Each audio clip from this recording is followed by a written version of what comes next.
नमस्कार दोस्तों, क्राइम तक में आपका स्वागत है। खान सर और रोशन आनंद, हम सबको पता है इनके बीच विवाद चल रहा था, लेकिन इस बीच एक बड़ी खबर आई है। रोशन आनंद के भाई की नेपाल में संदिग्ध परिस्थितियों में मौत हो गई। उसका नाम प्रिंस यादव है। कैसे उसकी मौत हुई पोस्टमार्टम से साफ होगा, लेकिन वो आरोपी था इस केस में जो खान सर ने दर्ज कराया था मामला, और उस मामले में वो भाग गया था नेपाल। अब इस मामले में जो रोशन आनंद है उसको भी बेल मिल गई है। पूरे मामले की जांच की जा रही है, लेकिन ये कैसे संभव हुआ, क्या है पूरा मामला, आपको सिलसिलेवार तरीके से बताता हूँ। दरअसल ज्ञान बिंदु जो स्टडीज़ हैं उससे जुड़े हैं रोशन आनंद और उनके जो भाई हैं प्रिंस, वो दोनों आरोपी हैं। अब इस मामले की जांच चल रही थी। रोशन को गिरफ्तार कर लिया गया था, लेकिन जो उनका भाई प्रिंस फरार था। लेकिन आप सोचिए, नेपाल से खबर आ रही है कि एक होटल में उसकी संदिग्ध परिस्थितियों में मौत हो गई। क्या ये नेचुरल डेथ है या फिर अननेचुरल डेथ है, इसकी अब जांच शुरू हो गई। नेपाल पुलिस इस पूरे मामले की जांच कर रही है, लेकिन इस पूरे मामले में नया मोड़ आ गया, क्योंकि दुखों का पहाड़ टूट चुका है रोशन आनंद के परिवार पर। और ये नेपाल में एक जगह है जिसका नाम है विराट नगर। वहाँ पर एक होटल है जहाँ पर जो एक कमरे में, ये बताते प्रिंस यादव थे, उनकी मौत हो गई। ये भी कहा जा रहा है कि वो गिरफ्तारी से बचने के लिए नेपाल भाग गया था, और यहाँ से अब खबर इस तरह की आ रही है। इसको लेकर अब बिहार में सियासत जो है वो गर्म हो गई। तेज प्रताप यादव का भी बयान सामने है। उन्होंने घटना की निष्पक्ष जांच की मांग की है। आपको बता दूं कि जो प्रिंस यादव है वो ज्ञान बिंदु एकेडमी के संचालन और प्रशासनिक कार्यों को संभालता था, यानी जो रोशन का भाई था वो इसको संभालता था। और उसके बाद फैजल खान की जो कोचिंग सेंटर है जिसका नाम है खान ग्लोबल स्टडीज, और रोशन आनंद के बीच विवाद हो गया था, जिसके बाद एक एफआईआर दर्ज हुई, जिसके बाद जांच चली, जिसमें रोशन की गिरफ्तारी हुई और प्रिंस भाग गया। करोड़ों रुपए की संपत्ति, कई सारे बैंक अकाउंट्स, और पुलिस पूरे मामले की तफ्तीश कर रही थी। लेकिन इस बीच आप सोचिए, एकदम पूरा मामला पलट गया जब प्रिंस ही मर गया। अब पूरी नेपाल पुलिस इस पूरे मामले की जांच करे। 5 लोगों को हिरासत में भी लिया है। उनके वकील का भी बयान है। पहले आप ये सुनिए क्या क्या है उन्होंने। जो प्रोटेस्ट खान के सर के ये पर हुआ, उनके इंस्टीट्यूट पर, जबकि उन्होंने छुपा लिया कि उनके गार्ड्स ने फायरिंग की थी। जब वीडियो वायरल हुआ तो पुलिस ने दूसरा एफआईआर लॉन्च किया, उसमें सच्ची कहानी आ गई कि गार्ड्स ने फायरिंग की। उसके चलते ये सब बातें बढ़ गई, और कुछ नहीं है।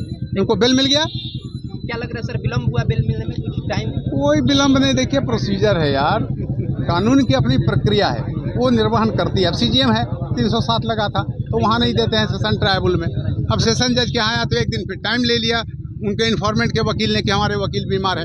वैसे कारणों से डिले हो गया, संडे सैटरडे पड़ गया। पुलिस की कार्यशैली पे सवाल उठाएंगे क्योंकि पुलिस के द्वारा बरगलाने का भी प्रयास किया गया। नहीं, मैं ये बात नहीं कर सकता। इन्वेस्टिगेटिंग एजेंसी है, हम कैसे कह सकते हैं कि पुलिस सच्ची कार्रवाई नहीं कर रही है? पुलिस सही कार्रवाई कर रही है, तभी तो उसने दूसरा एफआईआर किया, सत्य तो लिखा।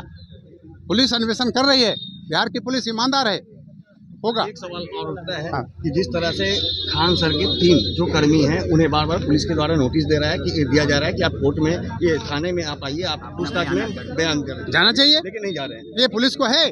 पुलिस को ये अधिकार है कि किसी व्यक्ति को अगर उसका इन्वॉल्वमेंट दिखे या उसका एविडेंस जरूरी हो इन्वेस्टिगेशन में तो उसको समन करे, बुलाए। वो नहीं जाएंगे तो पुलिस अपनी कार्रवाई करेगी, तो फिर उनको अरेस्ट करेगी। सर कितने घंटा में रोशन सर जेल से बाहर निकल जाएंगे? अरे अभी निकल जाएंगे, 2-3-4 घंटे में आज ही निकल जाएंगे, शाम तक तो जरूर निकल जाएंगे। तो आपने सुना, वकील ने भी इस पूरे मामले की जांच की बात की है। आपको बता दूं, जो रोशन है वो बिहार के सहरसा जिले के रहने वाले हैं। शिक्षा क्षेत्र में वो सक्रिय हैं और उन्होंने ज्ञान बिंदु एकेडमी शुरू की थी। और प्रिंस जो है वो संस्थान के दैनिक कामकाज और प्रबंधन की जिम्मेदारी संभालता है।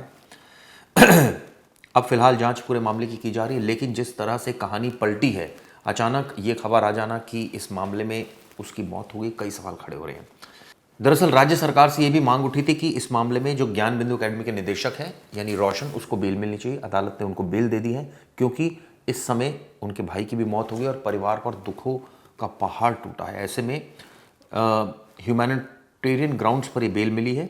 दरअसल नेपाल के एक होटल में छिपा हुआ था, और उसके बाद आप सोचिए इस तरह की घटना आई। फिर नेपाल पुलिस ने संपर्क किया, क्योंकि कुछ डॉक्यूमेंट्स मिले जिससे ये तस्दीक हुई कि ये प्रिंस यादव है। जब परिवार से संपर्क किया और बताया कि ये हालात है, तब जाकर मामला साफ हुआ। क्या ये खुदकुशी का मामला है, क्या ये हादसा है, क्या ये नेचुरल डेथ किस तरह से हुई, ये अभी साफ नहीं है। क्योंकि लेकिन आपको बता दूं, इस मामले में अब नेपाल पुलिस किस तरह से जांच कर रही है। दरअसल उन्होंने होटल के सीसीटीवी चेक किए हैं।